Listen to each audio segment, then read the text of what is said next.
अभी के टाइम पर आशा भोसले की खबर ये बहुत तेजी से वायरल हो रही है, जिसमें बताया जा रहा है आशा भोसले जिनका निधन हो चुका है। जी हाँ दोस्तों, मैं आप सभी को बताना चाहता हूँ, ये एक बहुत ही मशहूर सिंगर है जो कि गाइस अभी के टाइम पर मुंबई के ब्रिज कैंडी अस्पताल में भर्ती है। जी हाँ दोस्तों, इनके हार्ट में कुछ प्रॉब्लम हुई जिसकी वजह से अस्पताल में भर्ती किया गया।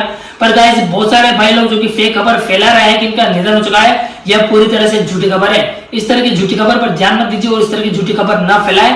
और गाइस आप सभी प्रे कीजिए कि आशा भोसले जो कि जल्द से जल्द ठीक हो जाए। और गाइस आप सभी उनके लिए प्रे जरूर करना। गाइस अगर आप सभी हमारे चैनल पर पहले बार विजिट किया तो चैनल से जुड़े, चैनल को सब्सक्राइब कर लीजिए।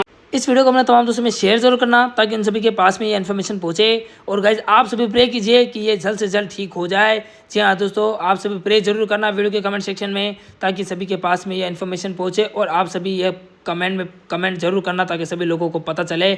आशा भोसले जो कि जल्द से जल्द ठीक हो जाए, इनके लिए प्रे जरूर कीजिए।